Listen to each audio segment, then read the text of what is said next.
If you've been traveling in the last couple of years, you may have, instead of considering a hotel, you may have considered renting a whole house out or a condo or something different, something that allows you to kind of live out a fantasy of having a certain lifestyle, or maybe even having the comforts of home, something you can't get in a hotel room. You may have considered using Airbnb or a VRBO or some sort of short-term rental. I'm going to break down here in the next couple of minutes what it takes to have an Airbnb in Coeur d'Alene and Sandpoint, so stay tuned.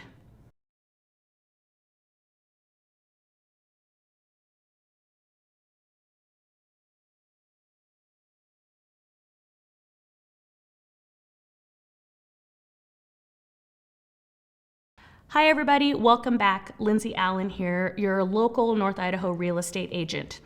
Now we're going to get into some rules or some tips to running a successful short-term rental here in some North Idaho markets. But before we get into it, make sure to click subscribe and turn on notifications. That way you guys can stay up to date on everything North Idaho. Now let's get into it. I have been a real estate agent in this community for over 15 years. Not only do I vlog about North Idaho, I actually practice real estate in North Idaho. So there are a lot of things I've learned over the years in helping clients use real estate as an investment portfolio. Now we live in an amazing resort community here in Coeur d'Alene, and we have another amazing and very up and coming community in Sandpoint. It's not as notorious as Coeur d'Alene is, but it's equally as beautiful and has so many things to offer. So when people are visiting, especially vacationers, they're looking specifically around our lakes. Coeur d'Alene and Sandpoint are the kind of premier locations. So if you're thinking about doing a short-term rental, which is Airbnb, VRBO, and even to a certain extent, short-term rentals for traveling professionals. We have a huge contingency of traveling nurses that utilize housing in our community for Kootenai Health. There are a couple of rules and a couple of things that you should know. Now, first and foremost, as we say in real estate, location, location, location. It's important. You don't want to necessarily own a vacation rental in Blanchard, Idaho, for example, because that's not necessarily it's not going to be the most popular draw. The biggest draws here in North Idaho are absolutely Coeur d'Alene and Sandpoint. They're right on the lake. They have thriving downtown communities, tons of activities, entertainment, dining, shopping, etc. So of course, think about yourself. When you're traveling, where do you want to go? Do you want to be 20, 30, 45 minutes away from all the action and the events and the dining and shopping? No, you want to be able to, within maybe a bike ride or a short walk or quick drive, be in the center of it all. So recommendation first and foremost, you got to pick the right location. So now that we figured out the best locations, the two premier locations for a short-term rental, what you need to also understand is many of these communities have ordinances that require permits or licenses to operate a short-term rental. Now, does that mean everyone who has a short-term rental up on Airbnb or VRBO has a permit to operate? No, but it's important to follow the rules because you could get in trouble if you're not following the rules. You could get fined. You could get shut down. And if that's important for you to be producing income or having your home rented out, your property rented out, you don't want to get shut down. So you want to play above the line and you want to get your permits. Now, City of Coeur d'Alene absolutely requires a permit for a short-term rental. There's an application process, there's a first-year fee, and then there are renewal fees, and you have to renew your license every single year. Now, Sandpoint also has an ordinance that requires short-term rentals to have permits, and Bonner County, which is the county that Sandpoint is located in, they also have requirements for short-term rental permits. This can include areas such as Schweitzer Mountain, the ski resort that is not necessarily in city limits, but it's in the county. So you will be required to have permits in both of those places. Again, there's an application fee for your first year and renewal fees every year thereafter. The next thing you want to be cognizant is you're going to probably have to declare this income. So be prepared for income tax, be prepared for lodging taxes or lodging fees, be prepared for maybe even self-employment taxes on top of the property taxes you're going to pay. Now, if the IRS finds out that you're making a ton of money on the side running your short-term rental, especially if you turn it into a business like some people have been doing, then you can get into big trouble for that. The other thing too is that if you are running this for a business and maybe say you need to get a loan or you want to purchase more properties, it's important that you're reporting this as income so that you can use this to leverage and get financing for more properties to add to your portfolio. So be aware, you're probably going to have taxes. You want to talk to an accountant about this stuff too. Your real estate agent is going to be great at helping you find these properties. And again, I've been helping clients do this, so we can give you that great advice on the best places to find and also kind of the locations near amenities, especially if you're from out of state. It's not uncommon for consumers out of state to purchase properties here because they are producing cash flow and they are very attractive, and we do see that appreciation. So you may not know where the special spots are that you need to be to make sure that you're creating the best scenario so that your property actually gets rented out and actually gets utilized. So another thing you want to figure out is, are you going to manage this rental yourself or are you going to hire a company?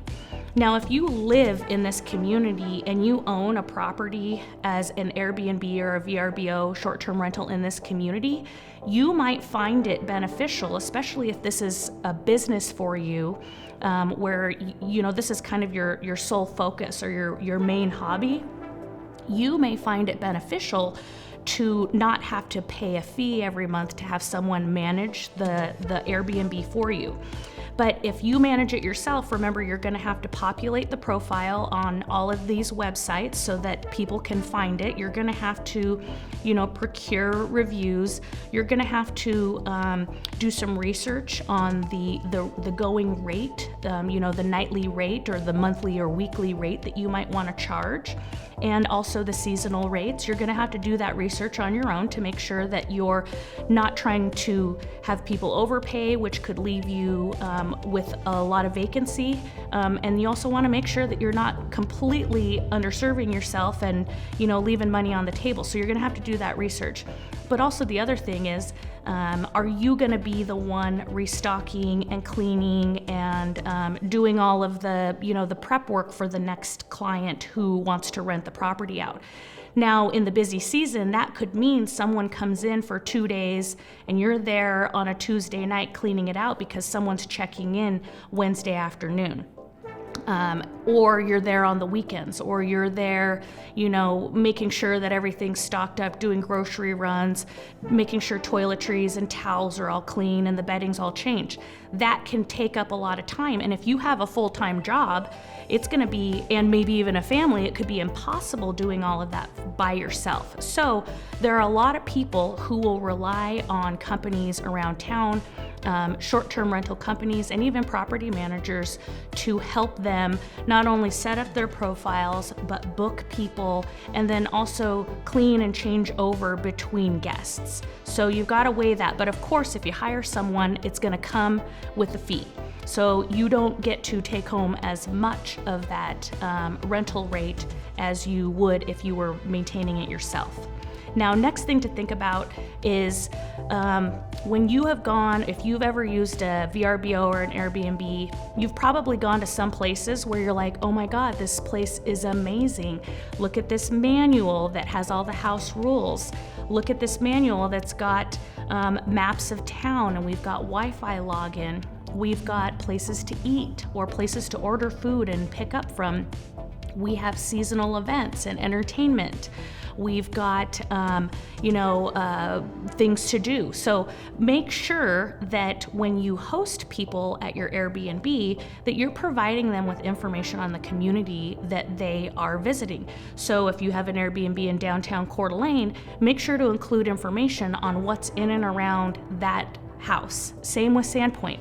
Seasonal events, dining, recreation, all sorts of stuff. Make it easy for your guest to come and have fun in our community.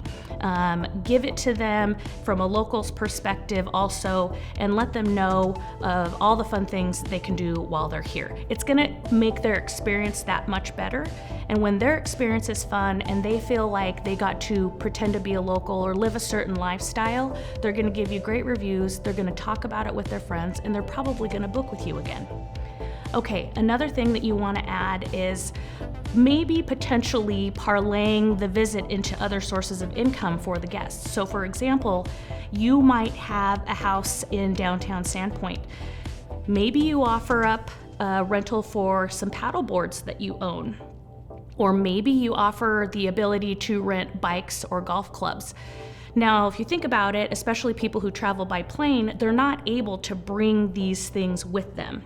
Now, if you drive in a car on a road trip, you might be bringing these things with you, but paddle boards, golf clubs, skis, all of those things are large items, and people may not be able to travel with them, but when they're in our communities and in these areas, they may want to experience some of these activities that we can do in and around our communities. So again, you can add a little bit of kind of pad the income that you're making from your rental with renting out other amenities. So you might say, $20 a day to rent your paddleboard. And if you're in town, obviously, you can drop that paddleboard off, or you can provide a code to unlock a bike. But otherwise, those things stay kind of locked up or unavailable if they're not being rented. That's another way to kind of produce a couple of streams of income. It's not uncommon around ski hills around here for people to own corporate passes, and instead of paying the full price lift ticket, they offer the corporate pass at a discount, which also again produces another stream of income for that rental. Another thing I would highly suggest is decorating your home and kind of bringing in the amenities of home or some really cool personalities of the community that your Airbnb resides in. So if it's a ski hill condo, make sure it feels like a ski cabin or a winter cabin. If it's a lakefront water home or a waterfront lake home here on the shores of Lake Coeur d'Alene, make sure you've got those amenities around there where people can take advantage of living on the lake. They can pretend for a weekend or a week or a month or however long they're here that that's their life. You want them to get comfortable. You want to have the amenities of home. You want to make sure you've got all the pots and pans and the coffee makers and the television and the movies and the games and things like that. You want all the comforts of home, but you also want that property to kind of reflect the lifestyle that people are coming to enjoy. Because people want to kind of take on the lifestyle of the Airbnb in addition to seeing the community that they're visiting. So another thing that I highly suggest is giving your Airbnb or your short-term rental somewhat of a personality or maybe a fun name, and creating a social presence for that property. So for example, I have a good friend who has a property in Sanders, and she calls it the CDA Bungalow, and it's got its own Instagram page. It's very particular aesthetic. It really definitely kind of caters to the person who's looking to live that downtown lake life, resort town lifestyle. So you get that experience, and it's got, again, like I said, a great social presence. It's like this home has a personality. This property has a personality. And when you look on Airbnb and VRBO as well, some of the most successful property owners have created these personalities for their properties. and it gets people interacting with them more. It gets people staying at them more. It gets people to write amazing reviews and follow them on social media so that maybe they can remember it for next time. So highly suggest kind of personalizing or giving your property a bit of a personality and a name, and maybe even a social media presence. Okay, last but certainly not least is make sure to get the reviews. People that are staying at your property, you want to know what they think, what they enjoyed, what they appreciated. You want to make sure that you get those good reviews, but also you want to make sure that you're communicating effectively, efficiently, in a timely manner, that you're available if something goes awry, that you're providing things and amenities that people enjoy. You want to treat people well as a host. It's not just all about the tenant or the renter treating you well and treating your property well. You want to be good to the people who are staying at your property as well, because if they have a good experience, they're going to leave a good review. You know that you don't go on Amazon or Yelp without reading people's reviews. Now, of course, we take certain reviews with a grain of salt, but it's always a good rule of thumb, get good reviews from everybody, because the more reviews you have and the better the experiences people have, the higher the review, the better they're going to talk about it, the more bookings you're going to have, and also the more you can probably charge for your property, because it will be a highly sought after, highly booked out property. So I hope you enjoyed these tips. If you guys have any other tips on owning or managing a short-term rental, put them in the comments. I'd love to hear what you guys have to say. Again, I'm helping people all the time who not only live in this community, but people who are trying to purchase properties in this community that don't live here, that live out of state. And it's important to hook up with an agent who knows the area and who can help you with this stuff and advise you correctly on properties that can really add to your portfolio. So make sure to like and subscribe, like I suggested earlier. Text me, email me, do whatever you need to get a hold of me. I'm happy to help you guys out. And I hope you enjoyed these tips. Stay tuned next time. We're coming out with weekly videos all about North Idaho. We'll see you then.